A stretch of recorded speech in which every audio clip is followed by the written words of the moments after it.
Hello viewers, fish চ্যানেলের নতুন একটি ব্লগে তোমাদের স্বাগত জানাই। এখন প্রায় সন্ধে 6:30 পৌনে 7টা মতো বাজে। তো আমি আর মা এখন একসাথে বসে একটু চা খাচ্ছি। চায়ের সাথে কি নিয়েছি দেখো, আমরা নিয়েছি হচ্ছে বেকারির বিস্কিট। তো এই সময়টায় আমি আর মা দুধ চাই খাই, কারণ মা দুধ চা খেতে খুব ভালোবাসে। একটু কম মিষ্টি দিয়ে দুধ চা বানাই। এবার দুজনে মিলে এই দুধ চাটা খেয়ে নিয়ে আমি আজকে যাব রান্নাঘরে একটু কড়াইশুঁটির কচুরি বানাতে। এবং কড়াইশুঁটির কচুরি বানাতে আমরা নানা রকম সমস্যার সম্মুখীন হই, যেমন ধরো আমাদের কারোর পুর বেরিয়ে যায়, বা কখনো কি হচ্ছে কচুরিগুলো খুব বেশি পুর দেওয়ার জন্য বড় সাইজ হয়ে যাচ্ছে, বা কখনো কি হচ্ছে পুর কড়াইয়ে বেরিয়ে কড়াইয়ের তেল কালো হয়ে যাচ্ছে, বা কোনো সময় কচুরিটা ফুলছে না। এই সমস্ত সমস্যার সমাধান তোমরা কিভাবে করবে কড়াইশুঁটি কচুরির বানানোর সময়, সেই সমস্ত টিপস সহ আজকের ব্লগটি থাকছে। তো অবশ্য করি পুরো ব্লগটি আমার সাথে থেকো এবং দেখো, এবং ভালো লাগলে অতি অবশ্য করেই সাবস্ক্রাইব করে নিও এবং লাইক কমেন্টস দিতে ভুলো না। কড়াইশুঁটির কচুরি বানাতে প্রথমেই আগে পুর বানাতে কী কী লাগবে একটু বলে দিই। এখানে আমি কড়াইশুঁটি নিয়েছি, আর তার সাথে যত পরিমাণ কড়াইশুঁটি আছে, এখানে প্রায় 500 থেকে বেশি কড়াইশুঁটি আছে, মানে ছাড়ানোর পরে। সেই জন্য এখানে 1 ইঞ্চেস মতো আমি আদা নিয়েছি, আর এখানে 5 থেকে 6টা কাঁচা লঙ্কা আছে। কাঁচা লঙ্কাটা নিজেদের স্বাদ অনুযায়ী কম বেশি করে নিতে পারেন। এবার আমি এই সমস্ত কড়াইশুঁটিগুলো আগে পেস্ট করে নেব, কাঁচা পেস্ট করে নেব। ওর মধ্যে আদাও দিয়ে দেবো আর কাঁচা লঙ্কাগুলো দিয়ে দিলাম, দিয়ে একটা সুন্দর মিহি পেস্ট মিক্সিতে বানিয়ে নেব। এখানে কড়াইশুঁটির পেস্টটা বানানো হয়ে গেছে, আর এদিকে দেখো একটা ফ্রাইং প্যান চাপিয়ে আমি একটু বেসন ভাজতে বসিয়েছি। বেসন এটা একটু বাইন্ডিংয়ের জন্য লাগবে। বেসন যেহেতু রয়েছে সেই জন্য একটু শুকনো খোলায় ভেজে নেব। যদি তোমাদের কাছে ছাতু থাকে তাহলে ছাতু ইউজ করতে পারো, সেক্ষেত্রে ছাতুটা তোমাদের ভাজার দরকার পড়বে না, ডিরেক্ট তোমরা ইউজ করতে পারবে। ছাতু না থাকলে বেসনও ব্যবহার করতে পারো, কিন্তু সেক্ষেত্রে বেসনটা একটু শুকনো খোলায় ভালো করে ভেজে নেবে। এখানে বেসনটা ভাজছি শুকনো খোলায়। বেসনটা ততক্ষণ অবধি ভাজবো যতক্ষণ না বেসনের কাঁচা গন্ধটা চলে যাচ্ছে। ভালো করে একটু ভাজতে হবে ধৈর্য ধরে। এতটা বেসন হয়তো লাগবে না, কিন্তু তার একটু বেশি করেই ভেজেছি, কারণ কাজটা করতে করতে আবার মাঝ রাস্তায় নতুন করে আবার বেসন ভাজতে গেলে দেরি হয়ে যাবে। ভাজা থাকলে তো অসুবিধা নেই, পরবর্তীকালে কোনো কাজে ব্যবহার করে নিতে পারবো। পুরটা বানাবার জন্য সেই একই পাত্রটা যেটার মধ্যে আমি বেসনটা রোস্ট করছিলাম, সেই একই পাত্রটা বসিয়েছি এবং তাতে 1 থেকে 1.5 টেবিল স্পুন মতো সাদা তেল দিয়েছি।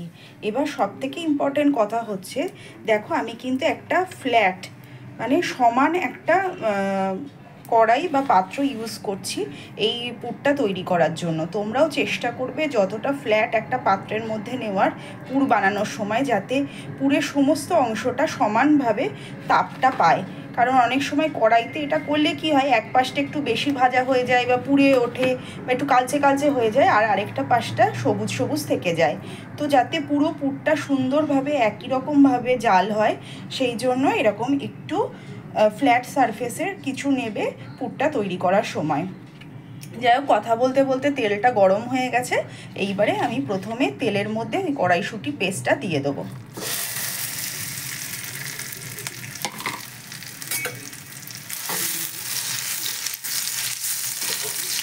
দিয়ে ভালো করে ছড়িয়ে দেবো এর মধ্যে, ভাজা ভাজা যাতে হতে থাকে। আঁচ অবশ্যই একটু আস্তে রাখবে, বেশি হাই ফ্লেম প্রথমেই দেবে না।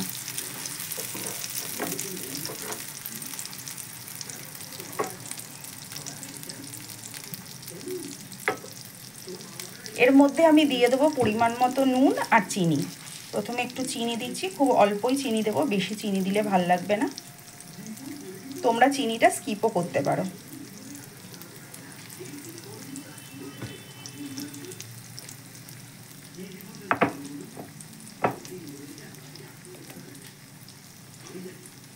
যেহেতু ময়দাতেও নুন দেওয়া হবে, সেহেতু বুঝে পুরে নুন দিতে হবে। তবে টেস্ট করে দেখে নেবেন, নুন যদি কম বেশি মনে হয় তখন অ্যাড করে দেবেন। এবার এটা খুব ভালো করে ভেজে নিতে হবে। কড়াইশুঁটির পুরটা এইভাবে নেড়ে নেড়ে শুকোতে হবে ভালো করে। যাতে যা এক্সেস জল আছে যতটা পারে এর মধ্যে শুকিয়ে যায়। তো এই সময় আমি একটু ভাজা মশলা দিয়ে দেবো। ভাজা মশলার রেসিপিটা তোমরা আমার আলুর দম ফুচকার রেসিপিটি দেখলে ওর মধ্যে পেয়ে যাবে।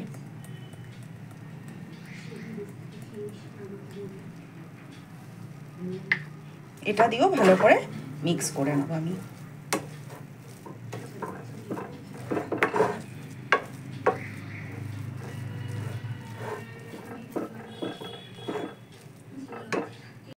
পুরটা বেশ ভালো মতো ভাজা ভাজা হয়ে গেছে।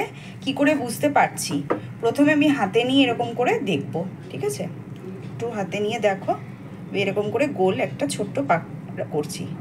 দেখো আবার হাতে কিন্তু সেরকমভাবে লাগছে না, কোনো লাগছে? দেখো যদি এবার দেখো লাগছে না, কিন্তু সেরকম কিছুই লাগেনি। তার মানে পুরটা রেডি হয়ে গেছে। আর তাছাড়া বেশ ভালো মতো শুকনো হয়ে গেছে। এইবার আমি এটা ইউজ করতে পারবো। তাও এর মধ্যে অল্প একটু ওই বেসন যেটা আমি রোস্ট করে রেখেছিলাম ওটাই একটু দিয়ে দেবো, অল্প, খুব অল্প,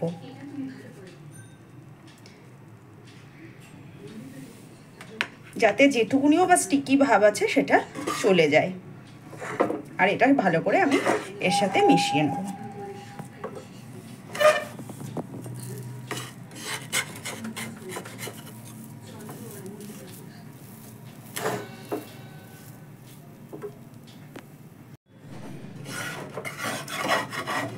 দেখো এখানে পুরটা আমি ভালো করে মিশিয়ে দিচ্ছি। যে বেসনটা দিয়েছিলাম, রোস্টেড বেসনটা, সেটা দিয়ে ভালো করে মিশিয়ে নিচ্ছি। যদি মনে হচ্ছে শুকায়নি বা আরেকটু শুকোতে হবে, তাহলে সেক্ষেত্রে তোমরা আরেকটু বেসন অ্যাড করতে পারো। বেসন বা ছাতু যেটাই বলছে সেটাই অ্যাড করতে পারো। সব দিকটা সমানভাবে সুন্দর করে ভাজা হয়েছে এবং সব থেকে বড় কথা কোনো দিকটা বেশিও কালো হয়ে যায়নি, সুন্দর সবুজ রঙটা বজায় আছে। অথচ আমার পুরো পুরটাও সুন্দরভাবে রেডি হয়ে গেছে, একদম শুকনো শুকনো হয়ে গেছে। এখানে বলে দিই, পুরটা কিন্তু এরপরে যখন আমরা লুচিতে বা যেটা আমরা হচ্ছে কচুরির মধ্যে স্টাফিং করব, ময়দার আটার যে লেচির মধ্যে, তো সেখানে আমরা কিন্তু তার সেই স্টাফিং করার আগে ভালো করে এটাকে ঠান্ডা করে নেব। পুর কিন্তু অবশ্য করেই ঠান্ডা করে ইউজ করতে হবে। পুর যদি একটুও গরম থাকে তাহলেই ওই কচুরি ফেটে যাবে বা তেলে গিয়ে তোমাদের পুর বেরিয়ে যাবে, সেটা ম্যানেজ করতে পারবে না। সব থেকে ভালো হয় যদি তোমাদের তাড়া না থাকে তাহলে পুর বানিয়ে ফ্রিজে রেখে দিতে পারো, সেটা পরের দিন ইউজ করতে পারো। বা যদি একদিন ভাবো কচুরি বানাবে তাহলে সকালে পুরটা বানিয়ে রেখে দেবে, বিকেলে সেই পুরটা ঠান্ডা হয়ে গেলে তারপরে ইউজ করবে। আমার পুরটা রেডি হয়ে গেছে, এবার এটা আমি ঠান্ডা করতে দেবো। আমি থালার মধ্যে দিয়ে দেবো। দেখো কি করে বুঝছি আমার পুরটা একদম সুন্দর দলা পেকে যাচ্ছে, দেখো উঠে আসছে, কড়াইয়ের গায়ে আর আটকে নেই। মানে আমার পুরটা একদম সুন্দরভাবে শুকনো আর রেডি হয়ে গেছে। দেখো পুরো হাতে লাগবে না।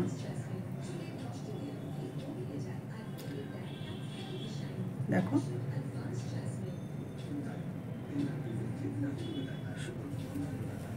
এবার আমি গ্যাসটা অফ করে এটাকে ঠান্ডা করতে দিয়ে দেবো। ঠান্ডা হয়ে গেলে পরবর্তী অংশ নিয়ে ফিরে আসি।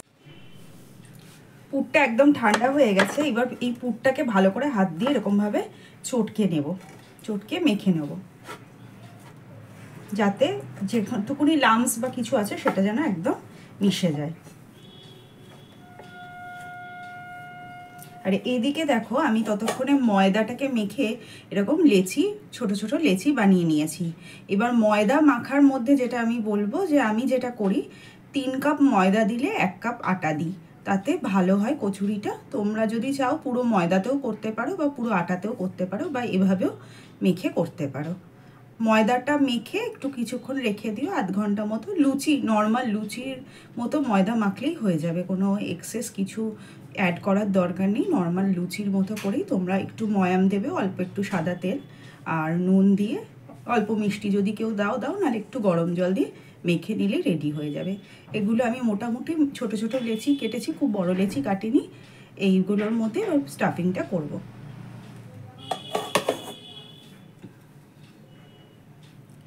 যেই সাইজের আমি বানিয়েছি হচ্ছে লেচিটা, তার থেকে একটু ছোট সাইজের করে আমি গোল গোল এরকম বলের আকারে বানিয়ে নেব।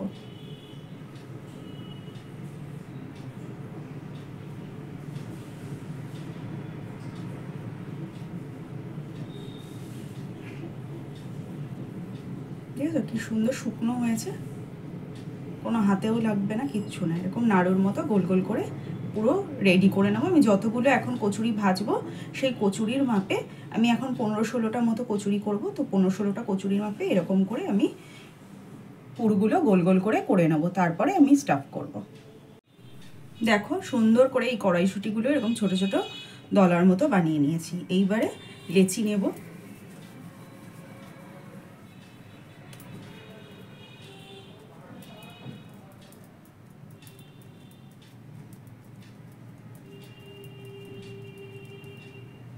এরকম একটা বাটির মতো শেপ করে নেব।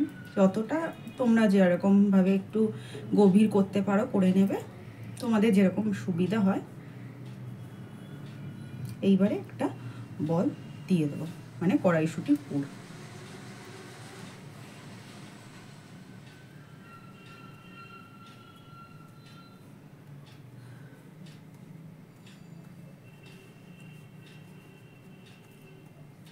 এটাকে হাত দিয়ে দিয়ে ভালো করে, যাতে পুরটা সব দিকে মোটামুটি সমানভাবে চলে যায়, এরকম করে নেব।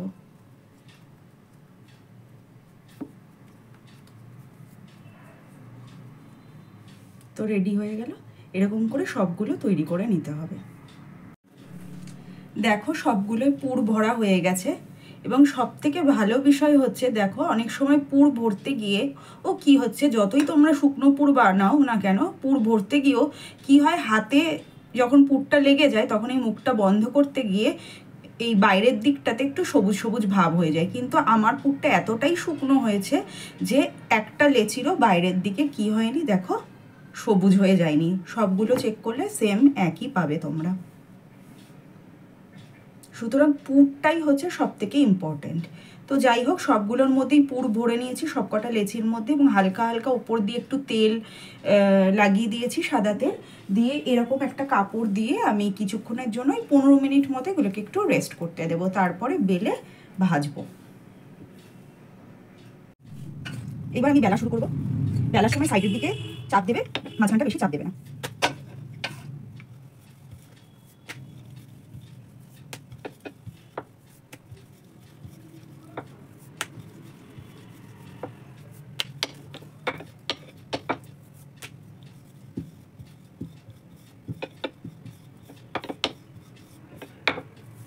দেখো কোথাও কোনো বেরিয়েছে? কিচ্ছু বেরোয়নি। এরকমভাবে সবগুলো আমি বেলে নেবো। তোমাদের যদি শুকনো আটা দিয়ে বা শুকনো ময়দা দিয়ে বেলতে সুবিধা হয় তোমরা সেটাও করতে পারো। আমি এখানে তেল দিয়ে বেলছি। একটু হালকা হাতে হাতে চাপ দিয়ে দিয়ে দেবো। রান্নাটাতে একটু ধৈর্যের কাজ, একটু ধৈর্য ধরে এই জিনিসগুলো একটু ধৈর্য ধরে করতে হবে। তবে এই রেসিপিটা ফলো করলে না, তোমরা যারা কোনোদিন হয়তো বা পারফেক্ট কড়াইশুঁটি কচুরি বানাতে পারোনি, অনেক সময় মেকআপ হচ্ছে, বা যারা একদম বিগিনার্স, যারা কোনোদিন এর আগে বানাওনি, ছেলে হোক মেয়ে হোক, সবাই এই রেসিপিটা ফলো করলে তোমরা একদম সুন্দর কড়াইশুঁটি কচুরি বানিয়ে ফেলতে পারবে। কচুরিগুলো বেলা হয়ে গেছে, এটাকে গরম বসিয়ে দিয়েছি। এটাকে ভাজবো। তেলটা প্রথমে গরম করে নিয়ে আস্তে আস্তে করে দিয়েছি। আচ্ছা,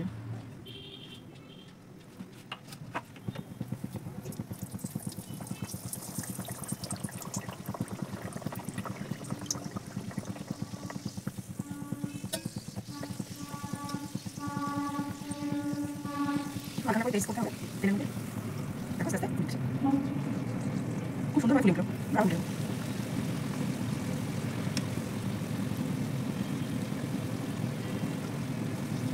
লাল ভালো লাগে, মানে বেশি সাদা দিলে একটু আলাদা দিলাম, আর একটু ভালো লাগে। ভালো দেখো সুন্দর হয়েছে।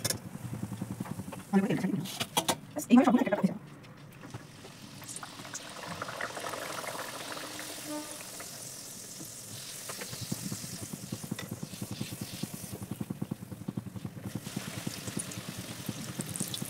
এইভাবে করলে অনেক সকাল কচুরি আস্তে ফুলবে, একা ভালো নাও ফুলতে পারে, কিন্তু ফুল দেবে না। দেখো আমি এই কচুরিটা ব্যাপারে তেলটা পুরো সাদাই আছে।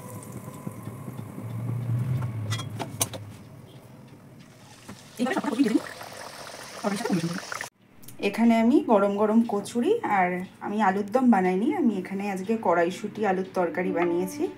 যেরকম দোকানে দেয় ওরকম টাইপের। আর এই তো কচুরি আর তরকারি আমি সার্ভ করে দিয়েছি। একটু কচুরি একটা ছিঁড়ে তোমাদেরকে দেখিয়ে দিচ্ছি ভেতরটা কীরকম হয়েছে। দেখো, দেখেছো সুন্দরভাবে ভেতরে পুরটা সমানভাবে ছড়িয়ে গেছে। যেটা রয়েছে সেই পার্টটা একটু দেখিয়ে দিই। এই যে, তো গরম তো হাত দিতে পারছি না।